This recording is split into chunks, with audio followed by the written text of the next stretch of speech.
18. The treasure. Dante returned next morning to the chamber of his companion in captivity. He found Varius seated and looking composed.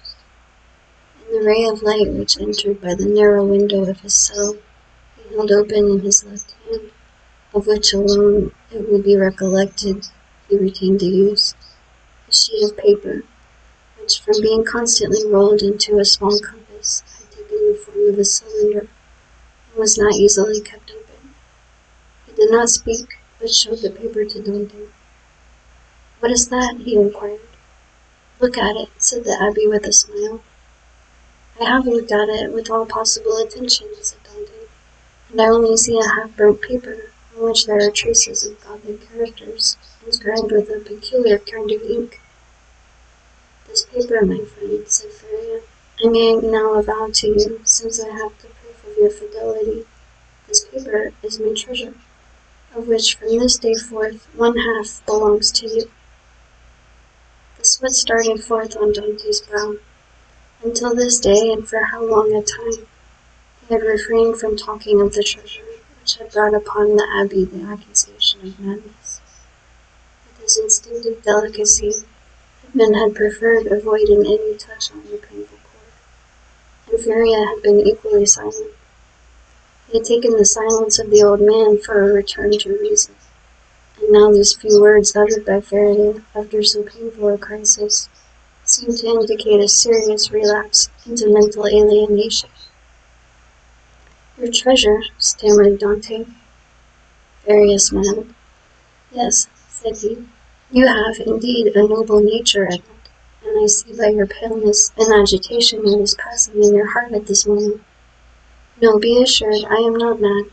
This treasure exists, Dante, and if I have not been allowed to possess it, you will. Yes, you. No one would listen or believe me, because everyone thought me mad. But you, who must know that I am not, listen to me and believe me so afterwards, if you will." "Alas," murmured Edmund to himself, "this is a terrible relapse. There was only this blow wanting." Then he said aloud, "My dear friend, your attack has, perhaps, fatigued you. Had you not better repose a while? Tomorrow, if you will, I will hear your narrative. But today I wish to nurse you carefully. Besides," he said, "a treasure is not a thing we need hurry about." "On the contrary, it is a matter of the utmost importance, Edmund," replied the old man. "Who knows if tomorrow or the next day after, the third attack may not come on, and then must not all be over? Yes, indeed, I have often thought the bitter joy that these riches, which would make the wealth of a dozen families, would be forever lost to those men who persecute me. This idea was one of vengeance to me, and I tasted it slowly in the night of my dungeon and the despair of my captivity.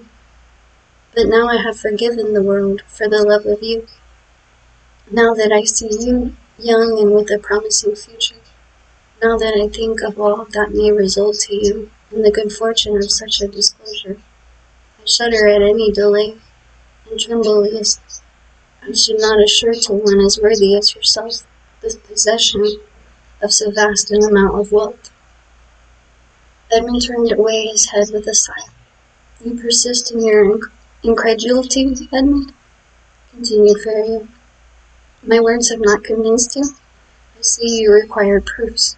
Well then, read this paper, which I have never shown to anyone." "Tomorrow, my dear friend," said Edmund, desirous of not yielding to the old man's madness. "I thought it was understood that we should not talk of that until tomorrow." "Then we will not talk of it until tomorrow, but read this paper today."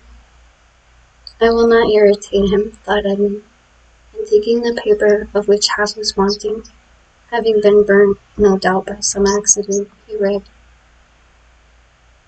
"This treasure, which may amount to 2 of Roman crowns in the most distant, A of the second opening, declared to belong to him, although heir, 25th April, 149.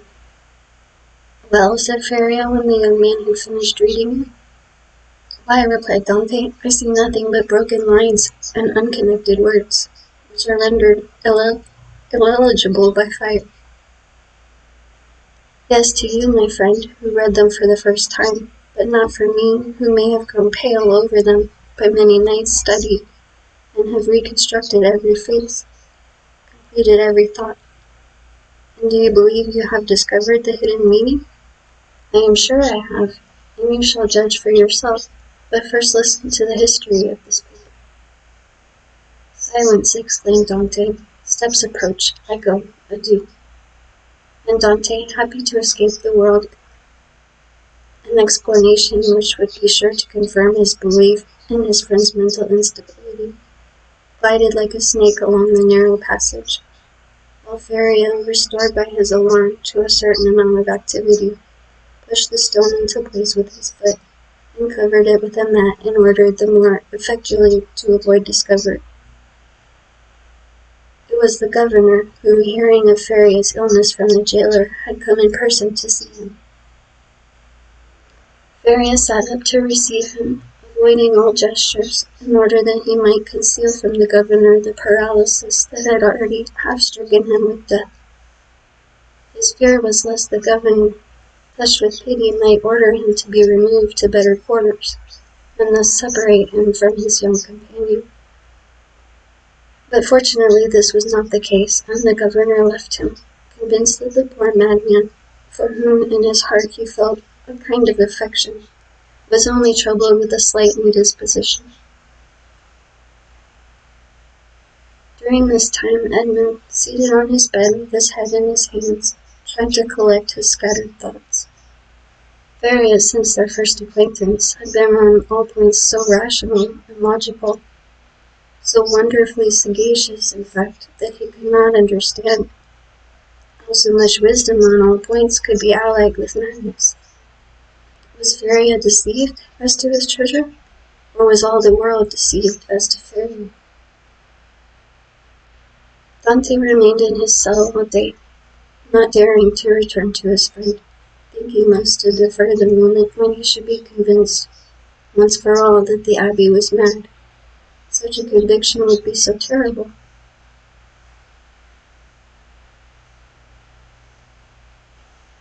But towards the end of the evening, after the hour for the customary visit had gone by, Feria, not seeing the young man appear, tried to move and get over the distance which separated them.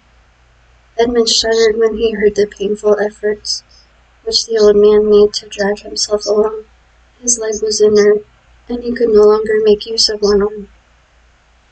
Edmund was obliged to assist him, for otherwise he would not have been able to enter by the small aperture which led to Dante's chamber. Here I am, pursuing you remorselessly, he said with a benignant smile. You thought to escape my munificence, but it is in vain. Listen to me. Edmund saw there was no escape, and placing the old man on his bed, he seated himself on the stool beside him. You know, said the abbé, that I was the secretary and intimate friend of the Cardinal's babe, the last of the princes of that name. I owe to this worthy lord all the happiness I ever knew. He was not rich, although the wealth of his family had passed into a proverb, and I heard the phrase very often, as rich as a spada. But he, like public rumor, lived on this reputation for wealth. His palace was my paradise. I was tutor to his nephews, who are dead, and when he was alone in the world, I tried by absolute devotion to his will to make up to him all he had done for me during 10 years of unremitting kindness. The Cardinal's house had no secrets for me. I had often seen my noble patron annotating ancient volumes and eagerly searching amongst dusty family manuscripts. One day when I was reproaching him for his unavailing searches, and deploring the prostration of mind that followed them, he looked at me, and smiling bitterly, opened a volume relating to the history of the city of Rome. There in the 20th chapter of the life of Pope Alexandre VI, were the following lines, which I can never forget. The great wars of Romania had ended. Caesar Borgia, who had completed his conquest, had need of money to purchase all Italy. The Pope had also need of money to bring matters to an end with Louis XII, King of France, who was formidable still in spite of his recent reverses. And it was necessary, therefore, to have recourse to some profitable scheme, which was a matter of great difficulty in the impoverished condition of exhausted Italy. His Holiness had an idea. He determined to make 2 cardinals. By choosing 2 of the greatest personages of Rome, especially rich men, this was the return of the Holy Father looked for. In the first place, he could sell the great appointments and splendid offices which the cardinals already held, and then he had the 2 hats to sell besides. There was a third point in view, which will appear hereafter. The Pope and Caesar Borgia first found the 2 future cardinals. They were Giovanni Robliglioso, who held 4 of the highest dignities of the Holy See, and Caesar Spada, one of the noblest and richest of the Roman nobility. Both felt the high honor of such a favor from the Pope. They were ambitious, and Caesar Borgia soon found purchasers for their appointments. The result was that Rospiglio and Spada paid for being cardinals, and 8 other persons paid for the offices the cardinals held before their elevation, and thus 800,000 crowns entered into the coffers of the speculator. It is time now to proceed to the last part of the speculation. The Pope heaped attentions upon Rospiglio and Spada, conferred upon them the insignia of the cardinal, and induced them to arrange their affairs and take up their residence in Rome. Then the Pope and Caesar Borgia invited the 2 cardinals to dinner. This was a matter of dispute between the Holy Father and his son. Caesar thought that they could make use of one of the means which he always had ready for his friends, that is to say, in the first place, the famous key, which was given to certain persons with the request that they go and open a designated cupboard. This key was furnished with a small iron point, the negligence on the part of the locksmith. When this was pressed to effect the opening of the cupboard, of which the lock was difficult, the person was pricked by the small point, and died next day. Then there was the ring, with the lion's head which Caesar wore when he wanted to greet his friends, with the clasp of the hand. The lion bit the hand thus favored, and at the end of 24 hours, the bite was mortal.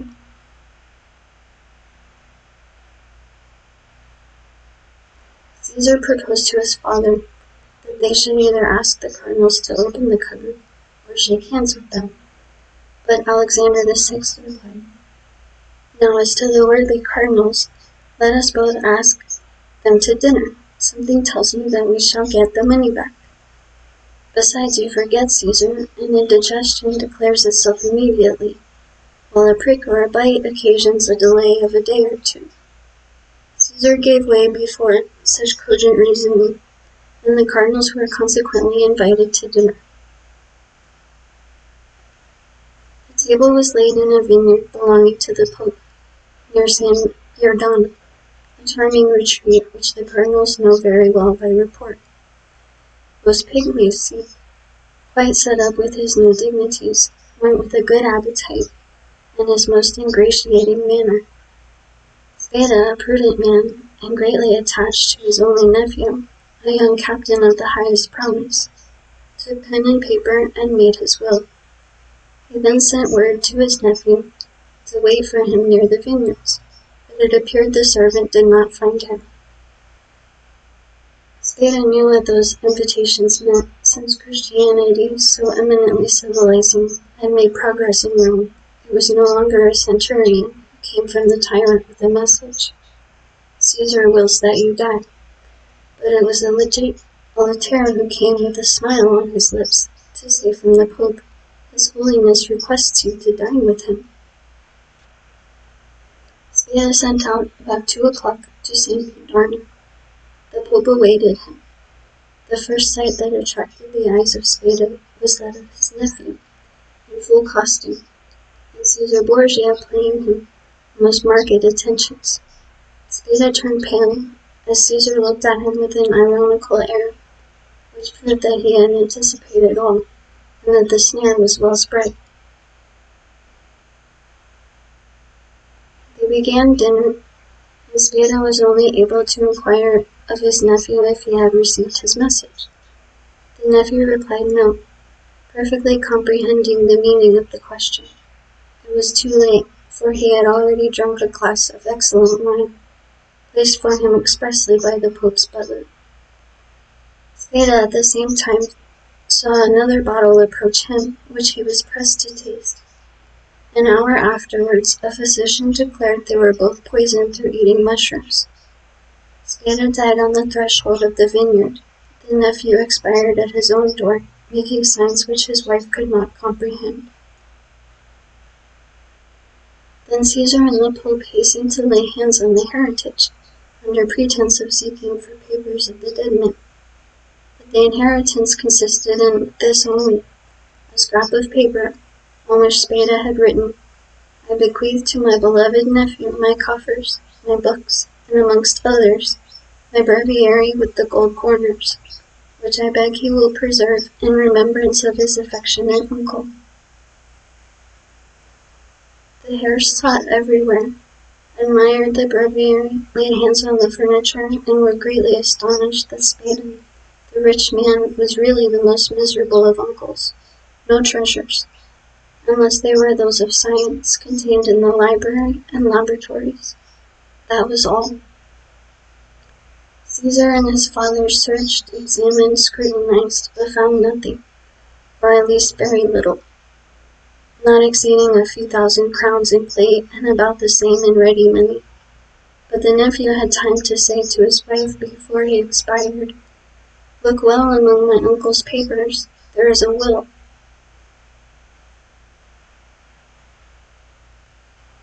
They sought even more thoroughly than the august heirs had done, but it was fruitless.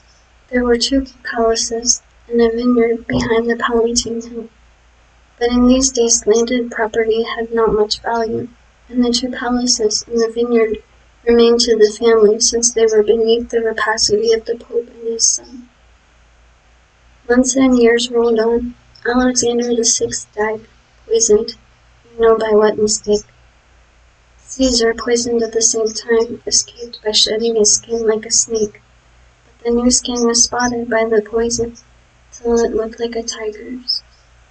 Then, compelled to quit Rome, he went and got himself obscurely killed in a night skirmish, scarcely noticed in history. After the Pope's death and his son's exile, it was supposed that the Spada family would resume the splendid position they had held before the cardinal's time, but this was not the case. The Spadas remained in doubtful ease, a mystery hung over this dark affair, and the public rumor was that Caesar, a better politician than his father, had carried off from the Pope the fortune of the 2 cardinals. I say the 2 because Cardinal Rospigliosi had not taken any precaution and was completely despoiled.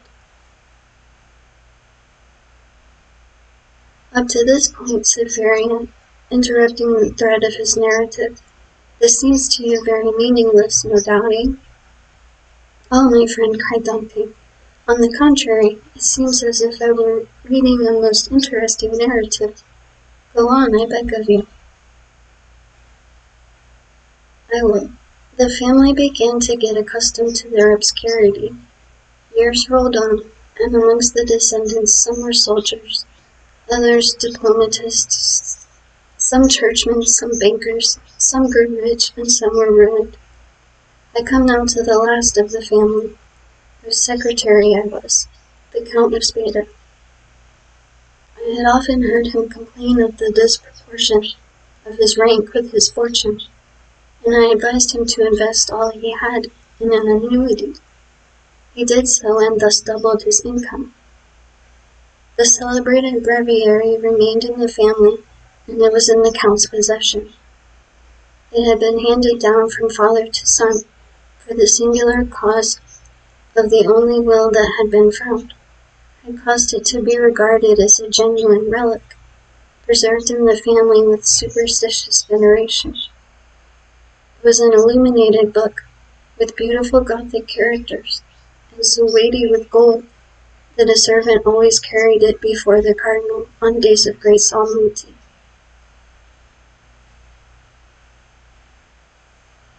At the sight of papers of all sorts, titles, contracts, parchments, which were kept in the archives of the family, all descending from the poisoned cardinal, I in my turn examined the immense bundles of documents, like 20 servitors, stewards, secretaries before me.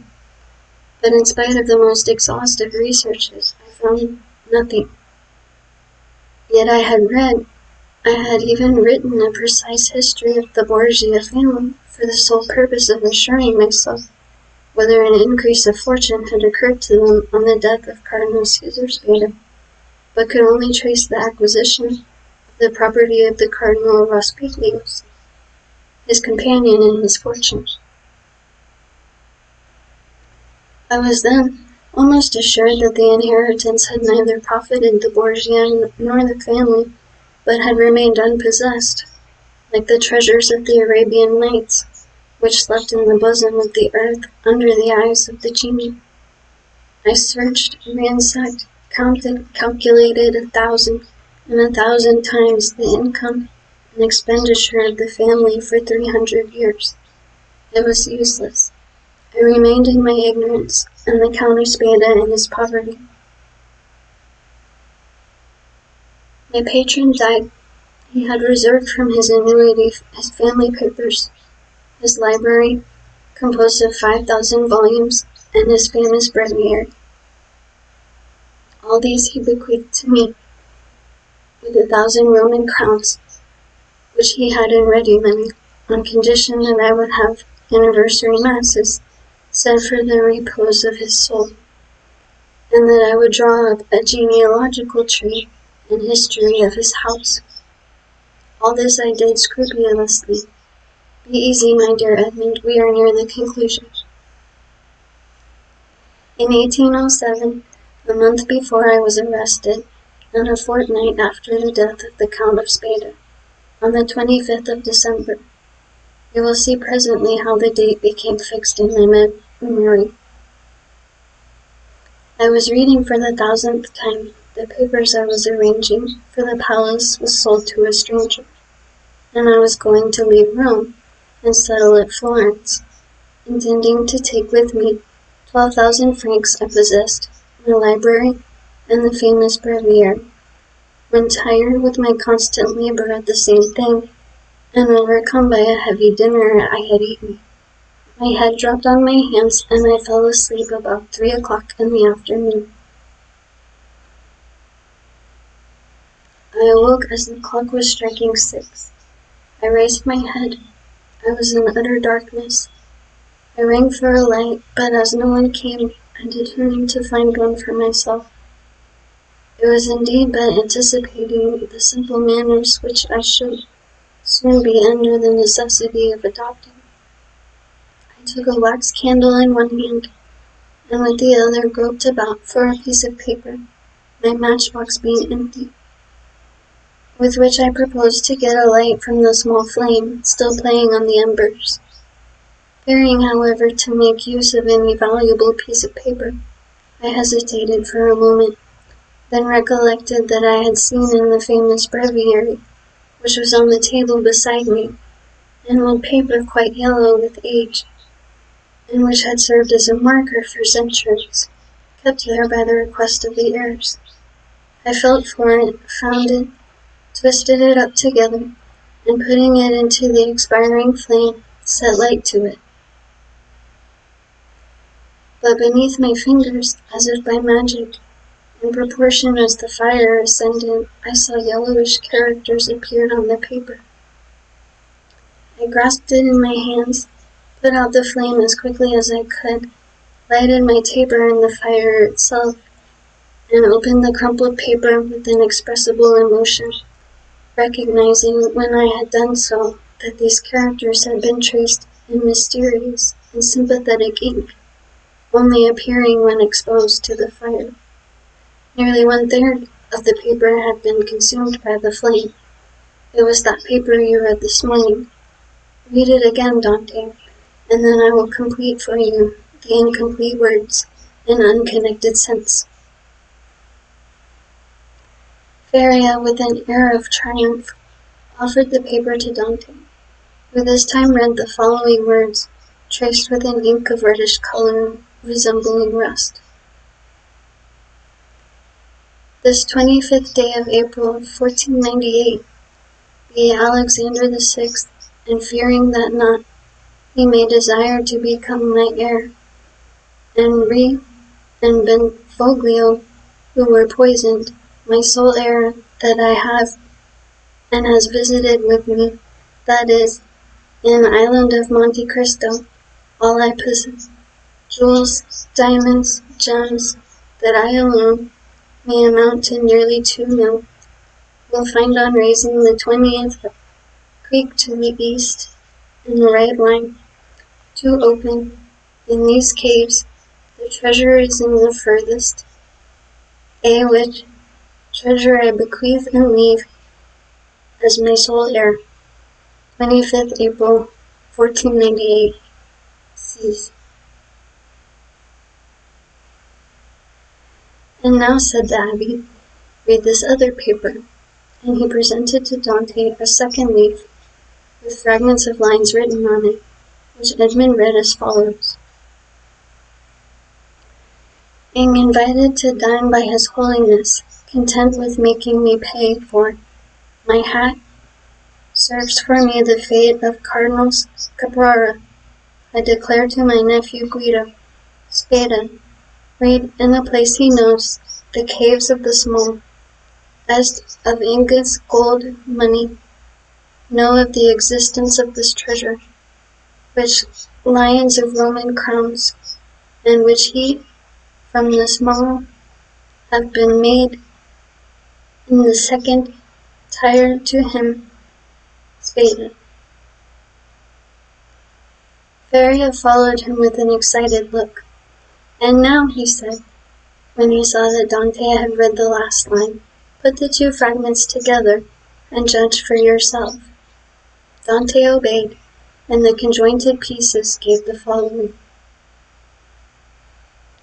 This 25th day of April, 1498, being invited to dine by His Holiness Alexander VI, and fearing that, not content with making me pay for my hat, he may desire to become my heir, and reserves for me the fate of Cardinals Caprara and Benfoglio, who were poisoned, I declare to my nephew Guido Spada, my sole heir, that I have buried in a place he knows, and has visited with me, that is, in the caves of the small isle of Monte Cristo, all I possessed of ingots, gold, money, jewels, diamonds, gems, that I alone know the existence of this treasure, which may amount to nearly 2 millions of Roman crowns, and which you will find on raising the 20th rock from the small creek to the east, in a right line.